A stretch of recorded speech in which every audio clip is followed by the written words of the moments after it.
The conference room fell silent except for the hum of the air conditioner. I placed my resignation letter on the polished table, hands steady despite my racing heart. "I'm leaving to start my own business," I said quietly. My boss Louis looked up from his phone, eyebrows raised. Then it started, a low chuckle that grew into full-blown laughter. Not just him, but 3 other managers joined in. The sound bounced off the glass walls like bullets. "Rita," Louis wheezed, wiping his eyes. "You're kidding, right? Your own business?" He leaned back in his chair, still grinning. "What kind of business could you possibly run?" I felt heat rise in my cheeks but kept my voice calm. "Home decor. Handcrafted pieces." Another wave of laughter erupted. Louis shook his head, looking at me like I'd just announced plans to become an astronaut. "Jesus, Rita, you're 51. This isn't a Hallmark movie." The words hung in the air like poison gas. I stood there, watching their amused faces, feeling smaller with each passing second. But something else was building inside me. Something they couldn't see. 19 years. That's how long I'd given this company.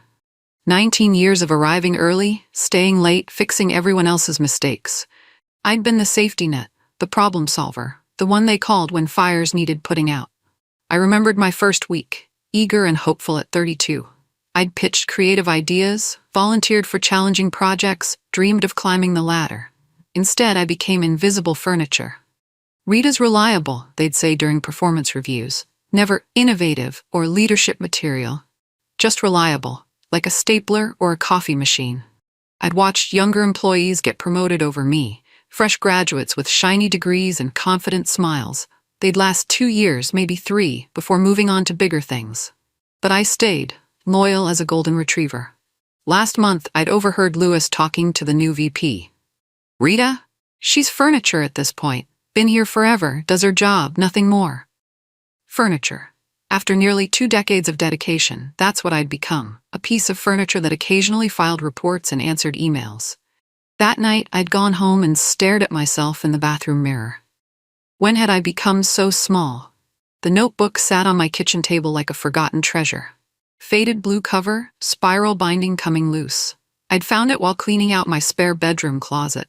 Inside were pages of sketches, fabric swatches, color combinations, drawings of lamps made from driftwood, tables crafted from reclaimed barn doors, planters shaped like vintage suitcases. My handwriting filled the margins with excited notes and measurements. I'd started this journal 11 years ago during a particularly boring weekend. The ideas had poured out of me like water from a broken dam. I'd imagined a cozy studio, my hands creating beautiful things, customers smiling as they unwrapped my work. But Monday morning always came. Back to the gray cubicle, the endless meetings, the slow suffocation of routine. My friend Barbara had been visiting when I rediscovered the notebook. She'd flipped through the pages, eyes widening. "Rita, these are gorgeous. Why did you stop?" I'd shrugged, suddenly embarrassed. Life got in the way. "This is real talent," she'd insisted, holding up a sketch of a lamp made from old books. "You could sell these." Could I? After all these years of playing it safe, could I actually take such a leap? The monthly strategy meeting dragged on like dental surgery. Louis droned about quarterly projections while I doodled lamp designs in my notepad margins. "The Henderson account is struggling," he announced. "Anyone have ideas?" I raised my hand. "What if we reposition their brand around sustainability? Their target demographic cares about environmental impact." Louis's expression soured. "Rita, we need practical solutions, not feel-good buzzwords." The room shifted uncomfortably. I felt my cheeks burn, but pressed on. "It's not buzzwords. Millennials and Gen Z drive purchasing decisions. Sustainability sells." "Let's stay focused on real strategy," Louis said dismissively. 2 hours later, I watched him present my exact idea to the client. Word for word, he soaked up their enthusiasm, accepting praise for the brilliant insight. Afterward, he cornered me by the elevator. "Next time, leave the big picture stuff to people who understand the business," he said with a condescending smile. I nodded silently, but inside, something cracked. 20 years of swallowing pride, accepting invisibility, being treated like a child. The notebook at home felt heavier in my memory. That night, I added a new sketch to its pages. October 15th. My 51st birthday arrived like any other Tuesday. I sat at my desk, checking emails, waiting for someone to remember. Anyone. By lunch, the silence was deafening. I'd always made sure to acknowledge others' birthdays, cards, small gifts, genuine wishes. Today, I ate a sad sandwich alone in the break room. No cards, no happy birthday texts from colleagues, not even Lewis's assistant, who managed everyone's birthday calendar. I stared out the window at the parking lot, watching people hurry to their cars. When had I become so forgettable, so utterly insignificant? The tears came during my commute home. Sitting in traffic, I sobbed for the years I'd wasted, the dreams I'd buried, the woman I'd let disappear. But as I pulled into my driveway, something shifted. The sadness hardened into determination. I walked straight to my kitchen table and opened the blue notebook. At the top of a fresh page, I wrote, Fern & Foundry Business Plan. Then I drew a line under it and wrote something else. 1 year from today, I'm done. 51 wasn't too old. It was exactly the right time to start over. For 3 months, I lived a double life. By day, I remained dutiful Rita, the reliable furniture. By night, I became a student again. I enrolled in online courses, small business marketing, crafting your brand story, financial planning for entrepreneurs. I watched YouTube tutorials on woodworking, studied Pinterest boards obsessively, read every craft business blog I could find. My spare bedroom transformed into a workshop. I bought basic tools, testing wood stains on scrap lumber. My first attempts were disasters, crooked cuts, uneven stains, wonky joints. But slowly, carefully, I improved. I reconnected with my college friend Maria, now a successful interior designer in Chicago. Over wine and video calls, she encouraged my ideas, even offered to mentor me. You have an eye for this, she said, examining photos of my early pieces. There's a market for authentic, handcrafted home decor. The mass-produced stuff is losing appeal. Late one Tuesday night, I filled out paperwork to register Fern & Foundry as a business name. My hands shook as I hit submit. I was really doing this, planning my escape from 19 years of invisibility. The secret felt dangerous and thrilling, like carrying dynamite in my purse. You've plateaued, Lewis said during my annual review. No small talk, no pleasantries, just brutal honesty delivered with his signature smirk. There's really no path up for you here, Rita. He paused, pretending to search for diplomatic words. You're in your comfort zone. That's fine for some people. I sat across from his massive desk, hands folded in my lap like a scolded child. The words stung, because part of me had always believed them. However, he continued, we do have something exciting for you. We're bringing in fresh talent. A bright young hire named Jessica, 26, MBA from Northwestern. She'll be joining as your supervisor. My supervisor? A woman half my age with zero industry experience would now manage me. The irony was suffocating. I'd like you to train her, Lewis added cheerfully. Show her the ropes, share your institutional knowledge. Think of it as mentoring. Mentoring my own replacement. Teaching someone else to succeed where I'd been told I couldn't. Is that all? I asked quietly. That's all. Oh, and Rita, I hope you'll embrace this change. Fresh perspectives are exactly what this department needs. I walked back to my cubicle, Lewis's words echoing in my head. Fresh perspectives. From a 26-year-old who'd never worked a day in this industry. 4 months later, I sat in that same conference room, resignation letter in hand. The circle was complete. I'm leaving to start my own business, I repeated calmly, watching their amused faces. Lewis's laughter filled the room again. Home decor? Really? At your age? Yes, I said simply. Rita, come on. Be realistic. You've got a good thing here. Steady paycheck, benefits, security. Why throw that away for some midlife crisis hobby? The other managers nodded in agreement. Safe, predictable Rita would never take such a foolish risk. I'm not having a midlife crisis, I said, standing up. I'm starting my life. Lewis chuckled again, that same dismissive sound that had haunted my nightmares. New at this age? You must be kidding. I picked up my resignation letter and placed it squarely in front of him.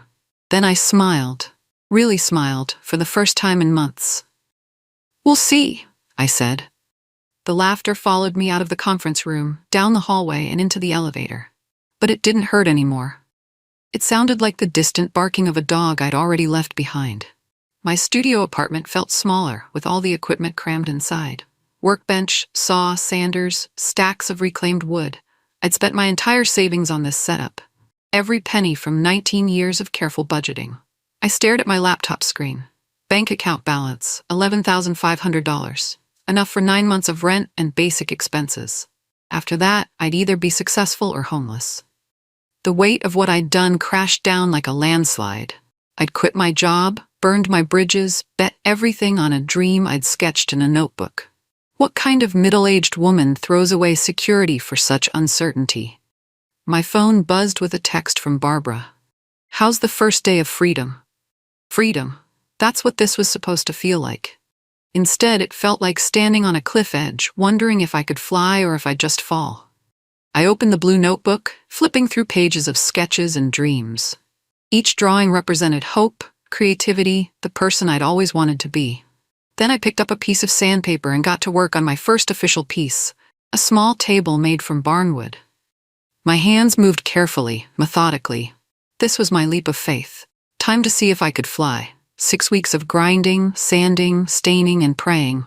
My hands were permanently stained brown, my back ached constantly, but I'd created something beautiful, a reclaimed wood centerpiece with hand-forged iron details. I listed it on Etsy for $125, photographed from every angle, wrote a heartfelt description about sustainable craftsmanship. Then I waited. Days passed. Views, but no buyers. I refreshed the page obsessively, checking sales statistics, tweaking keywords. Doubt crept in like fog. Then Tuesday morning at 7:23 a.m., the notification chimed. "You have a new order." My hands shook as I read the buyer's message. "This is exactly what I've been searching for. Can't wait to see it in person." I packaged the centerpiece like it was made of spun gold, tissue paper, custom labels, a handwritten thank you note. I drove to the post office with trembling excitement. 3 days later, another notification. A review. "Absolutely gorgeous. The craftsmanship is incredible. This piece makes my dining room feel like home. Already planning my next purchase. 5 stars. But the real magic happened when she posted a photo on Instagram, tagging a local home design magazine. Found this gem from @Fernand Foundry. Obsessed. My phone started buzzing with notifications, followers, likes, comments from strangers. I'd made my first sale. The dream was real. The email arrived on a Thursday morning. "Hello, I run a local home and lifestyle blog called Midwest Modern. We'd love to feature your centerpiece in our Hidden Gems series." My heart nearly exploded. Within a week, the blog post went live with professional photos of my piece in a stunning farmhouse kitchen. The article called my work "Authentic Craftsmanship in an Era of Mass Production." Orders started trickling in. 2 centerpieces, a custom coffee table, 3 sets of floating shelves. I worked 14-hour days learning to price properly, manage deadlines, communicate with customers. Each piece left my studio like a child going to college, carefully packed, lovingly labeled, sent into the world with hope. My bank account slowly climbed from terrifying to merely scary. I reinvested every penny into better tools, higher quality materials, improved packaging. The blog feature led to more blog features. A local newspaper mentioned me in their small business spotlight. My Instagram followers grew from 12 to 300. Late one evening, as I applied the final coat of stain to a custom dining table, another email popped up. "Hi Rita, I own 3 boutiques in the Chicago area. Would you be interested in wholesaling your pieces?" I set down my brush and read the message 3 times. This was really happening. The text from my former coworker Susan made my blood run cold. "Rita, I need to warn you. Lewis has been telling everyone you left us high and dry on the High Rocks project, saying you quit right before the big presentation and screwed over the whole team." I stared at my phone in disbelief. The High Rocks project? I'd completed every deliverable 2 weeks before leaving, left detailed handover notes, even offered to train my replacement remotely. But Lewis was rewriting history, painting me as the villain who abandoned ship. Classic corporate politics. Blame the person who isn't there to defend herself. Susan's next message was worse. He told the client the delays were because Rita walked out without warning. They're pretty upset. My hands shook with rage. 19 years of loyalty, and this was how my story ended? Branded as unreliable, selfish, unprofessional? I wanted to call Lewis, defend myself, set the record straight. But I realized something important. It didn't matter anymore. His opinion, their gossip, the whole toxic ecosystem I'd escaped, none of it could touch me now. I was building something new, something honest. Let them spin their lies in their glass conference room. I had work to do. I picked up my sandpaper and got back to creating beauty. The email signature read, Lewis Matthews, Senior Vice President. The same Lewis who'd laughed at my dreams, now reaching out with barely concealed desperation. Rita, hope you're well. We have a short-term consulting opportunity that might interest you. The Henderson account, you remember your great work there, needs someone with institutional knowledge. 3-month contract, excellent pay. We really miss your expertise. I read it twice, marveling at the shamelessness. 6 months ago, I was furniture. Now I was an expert they desperately missed. My first instinct was anger. The audacity of asking for help after humiliating me, after spreading lies about my departure. But then I felt something unexpected. Pity. They were struggling without me, scrambling to fill the knowledge gap I'd left behind. All those years they'd taken me for granted, and now they were learning my true value. I clicked reply and typed, "Thank you for reaching out. Unfortunately, I'm busy building my empire and won't be available for consulting. I'm sure you'll figure it out. Best of luck." I hit send and smiled. Building my empire. 6 months ago, that would have sounded delusional. Today, it felt like simple truth. My phone buzzed with a new order notification, a $400 custom bookshelf. Back to work. Success brought new problems. Orders were piling up faster than I could fill them. Customers waited 3 weeks for pieces that should take 1. My hands were developing stress fractures from repetitive motions. I faced a terrible choice: turn away business or risk disappointing customers. Both options felt like failure. That's when I remembered Lisa, a single mom from my old neighborhood who'd been laid off from her accounting job. She'd mentioned wanting to learn woodworking, looking for something creative after years of spreadsheets. I called her on a Tuesday night, heart pounding. "Lisa, this might sound crazy, but would you be interested in part-time work? I need help with my business." "Are you serious?" Her voice cracked with emotion. "Rita, I've been applying everywhere. Nobody wants to hire a 43-year-old woman with a gap in employment." "I want to hire you," I said. 20 hours a week to start. I'll teach you everything." The next morning, Lisa stood in my studio, eyes wide with possibility. "I can't believe you're giving me this chance." "We're giving each other a chance," I corrected. Training her felt different than my corporate days. No politics, no hidden agendas, just 2 women building something together.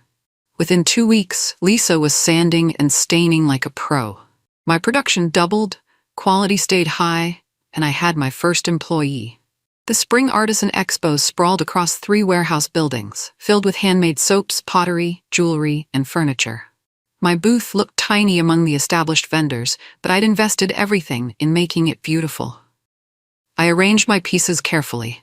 The signature centerpiece that started it all, floating shelves, a coffee table with hairpin legs, and my newest creation, a room divider made from salvaged window frames. Saturday morning brought curious browsers, polite compliments, and 0 sales.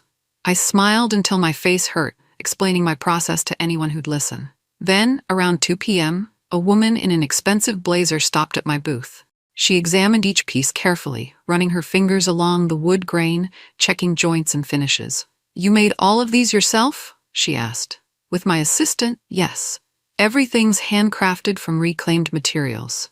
She pulled out a business card, Mildred Langston, buyer, Eco-Style Retail. My heart stopped. Eco-Style was a national chain focused on sustainable home goods.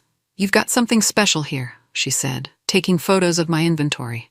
"The craftsmanship is excellent, and the aesthetic fits our brand perfectly. I'll be in touch." She walked away, leaving me speechless in my tiny booth. "You've got something special here." Words I'd waited 51 years to hear. 2 weeks after the expo, disaster struck. My wood supplier delivered warped lumber. A shipping company lost 3 packages. A customer complained about scratches that appeared during delivery. I was drowning in problems, burning through money on replacements and refunds. The stress kept me awake at night, staring at the ceiling, wondering if I was fooling myself. The breaking point came when a large order, 6 matching dining chairs, had to be canceled due to production delays. The customer was understanding but firm. They needed the chairs for a housewarming party and couldn't wait another month. $4,000 in lost revenue. I stared at the completed chairs in my studio, beautiful and unwanted. That night, I sat on my apartment floor surrounded by unsold inventory, feeling like a fraud. Maybe Lewis had been right. Maybe this was just a midlife crisis, a foolish gamble that was destined to fail. I picked up my phone to call Barbara, to admit defeat, to ask if she knew any companies hiring middle-aged ex-employees. But instead, I found myself reading customer reviews. Rita's work transformed our home, the most beautiful piece we own. Incredible attention to detail, real people, real appreciation. I wiped my tears and picked up my sandpaper. The letter arrived on a Tuesday, handwritten on cream-colored stationery. Dear Rita, I had to write to tell you how much your coffee table means to our family. After my divorce, my house felt empty and sad. Your beautiful piece was the first thing that made it feel like home again. Thank you for creating something so special. Susan. I read it 3 times, tears blurring the words. This was why I'd taken the leap, not for money or recognition, but to create meaning, to touch lives in small but significant ways. I looked around my studio at the unsold chairs, the mounting bills, the stress that had been crushing me. All of it suddenly felt manageable. I picked up my phone and started making calls. New suppliers, shipping alternatives, customer outreach. If one door closed, I'd find 10 others. By evening, I'd secured a backup lumber source, negotiated better shipping rates, and scheduled meetings with 3 local galleries interested in featuring my work. The chairs sold that weekend to a designer who'd seen them on my Instagram. She bought all 6 and commissioned 12 more for a restaurant project. Sometimes you have to almost give up to remember why you started. The email subject line made my heart race. Feature opportunity, women over 50 in design. A prominent design website wanted to spotlight female entrepreneurs who'd started successful businesses after 50. The interview was scheduled for Thursday. I spent 2 days cleaning my studio, organizing my best pieces, practicing answers to potential questions. The photographer arrived first, a young woman named Amy, who moved through my space like it was a museum. This is incredible, she kept saying, capturing angles I'd never noticed. The journalist, Patricia, asked thoughtful questions about my journey, my inspiration, my advice for other women considering late career changes. What would you tell your younger self? She asked. That it's never too late to become who you're meant to be, I answered.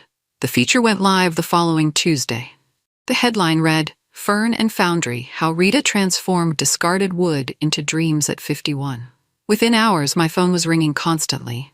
Orders, interview requests, collaboration proposals. My website crashed from traffic. But the best part was the message from Margaret at EcoStyle. Saw the article, Let's Talk Partnership. The woman who'd been called Furniture was now being featured in furniture magazines. The Chicago Design Conference buzzed with energy. Vendors, designers, and buyers filled the convention center, networking over coffee and Danish. I'd invested in a larger booth this time, displaying my evolution from simple centerpieces to complex furniture systems. Lisa helped me set up, both of us giddy with nervous excitement. That's when I saw him. Lewis, walking down the aisle with a small group, stopping at booths, playing the important executive role he'd perfected. Our eyes met across the crowded space. He stopped mid-sentence, staring at my booth like he'd seen a ghost. I watched him approach, his confident stride faltering slightly. The group followed, curious about what had captured his attention. Rita? He said, genuine surprise in his voice. This is your business? Hello, Lewis, I replied calmly, continuing to arrange inventory. He examined my pieces, his marketing brain obviously calculating prices, profit margins, market positioning. This is really impressive, professional quality, I nodded. Thank you. He lingered awkwardly, clearly wanting to say more but unsure how to proceed. Finally, wow, you actually did it. Yes, I said simply. I did. Lewis returned the next morning, alone this time, carrying 2 cups of coffee. He offered me one with an uncertain smile. Rita, I've been thinking about our conversation yesterday. This is really remarkable what you've built. He gestured around my booth. The quality, the branding, the customer response, it's all first rate. I accepted the coffee, but remained silent, letting him fill the awkward space. Look, I'll be honest. We made a mistake letting you go. Your institutional knowledge, your work ethic, we underestimated your value. He paused, seeming to gather courage. I want to offer you something. creative director position. Salary would be significantly higher than what you were making. Full benefits, equity participation, your own team. I set down my coffee and looked at him carefully. 6 months ago, this offer would have felt like vindication, proof of my worth. Now it felt like a life preserver thrown to someone who'd already learned to swim. I appreciate the offer, Louis, I said gently, but I'm not here looking for a desk anymore. His face fell. Rita, think about it. Security, stability, a real salary. I have security, I replied. I built it myself. He walked away shaking his head, unable to understand why anyone would choose uncertainty over a steady paycheck. The magazine arrived on a Tuesday, glossy and thick with autumn design trends. I flipped through pages of celebrity homes and designer spotlights until I found it. A 4-page spread titled 10 Women Over 50 Redefining American Design. There I was, third profile, standing in my studio, surrounded by my creations. The photographer had captured the warm wood tones, the natural light, the quiet satisfaction on my face. The article traced my journey from corporate drone to successful entrepreneur, emphasizing the courage required to reinvent yourself at 51. The journalist had woven in customer testimonials, sales figures, and my philosophy about sustainable craftsmanship.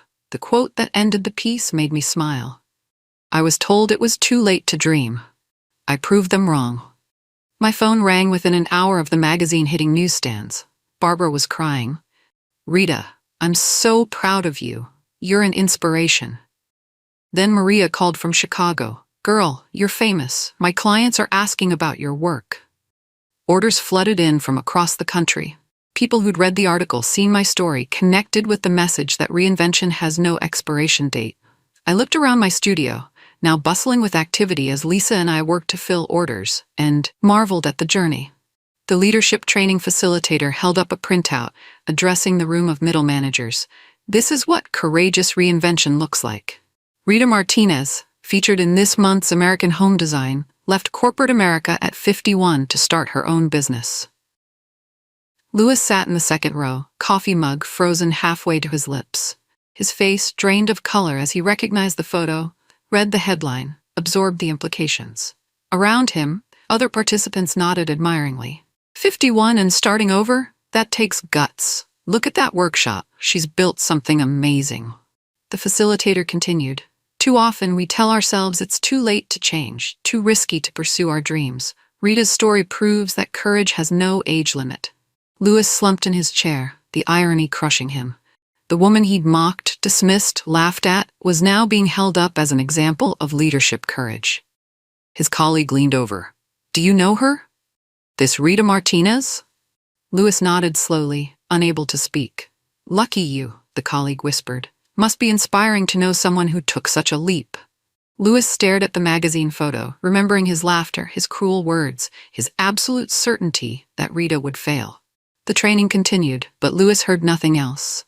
The phone call came from Susan, my former coworker, her voice barely containing excitement. Rita, you're not going to believe this. The Hyrox account dropped us. I set down my coffee, processing the information. I'm sorry, Jen. I know you worked hard on that project. No, you don't understand, she laughed. They dropped us for you. Well, not exactly you, but they specifically mentioned wanting to work with a more modern, values-based brand. Guess which brand they chose? My heart stopped. Fern and Foundry? Fern and Foundry. The client loved your story in the magazine, said it represented exactly the kind of authentic, sustainable approach they wanted for their new headquarters. The contract was worth more than I'd made in my last 2 years at the consulting firm. Alana Properties wanted custom furniture for their entire executive floor, tables, chairs, storage systems, art installations. There's more, Susan continued. 3 other clients have asked about you. Louis is having an absolute meltdown. After we hung up, I sat in my studio, surrounded by the hum of sanders and the smell of wood stain. Lisa looked up from her workbench. Good news? The best news, I replied, pulling out my project planning notebook. My former client was now my client. The circle was complete. The LinkedIn message appeared in my notifications on a Thursday morning. Rita, congratulations on your incredible success. Saw the magazine feature, truly inspiring. Let me know if you ever need support or want to reconnect. Louis. I stared at the message for a long moment, feeling nothing. No anger, no satisfaction, no desire for revenge. Just emptiness where old wounds used to be. I screenshotted the message and showed it to Lisa, who was helping me sort through the Alana contract details. She burst out laughing. Are you kidding me? The same guy who laughed at your dreams now wants to reconnect? The same guy, I confirmed. What are you going to reply? I considered my options. A scathing response about his treatment of me. A gracious acceptance of his belated recognition. A detailed explanation of how his dismissal had motivated my success. Instead, I closed the message without responding. Some conversations don't deserve to happen. Lisa shook her head in amazement. You're a better person than me. I would have written a novel. I don't need to, I said, returning to my sketches. My success is response enough. The message sat in my inbox, forever unread, forever unanswered. Sometimes silence speaks louder than words. The team dinner took place in my expanded studio, now twice the size of the original space. Warm light spilled from the handcrafted pendant lamps hanging above our table, one of my own designs. Lisa sat beside me, her teenage daughter Emma across from us. Emma had started helping with social media after school, bringing fresh energy and digital expertise to our growing operation. We'd hired 2 more part-time craftspeople, Marcus, a retired carpenter who brought decades of expertise, and Diane, a former teacher who discovered woodworking during her empty nest phase. To Rita, Lisa raised her glass of sparkling cider, foreseeing potential where others saw problems. To all of us, I corrected, looking around the table at these remarkable people who'd become family. For building something together. We clinked glasses, and I felt something I'd never experienced in 19 years of corporate life. Pure contentment. No politics, no hidden agendas, no measurements of worth based on age or pedigree. Just honest work, mutual respect, and the daily satisfaction of creating beauty from discarded materials. Through the studio windows, I could see the city lights twinkling in the distance. Somewhere out there, Louis was probably in another meeting, managing another crisis, laughing at someone else's dreams. And that laugh? I heard it differently now, like the last breath of a man who never learned to dream.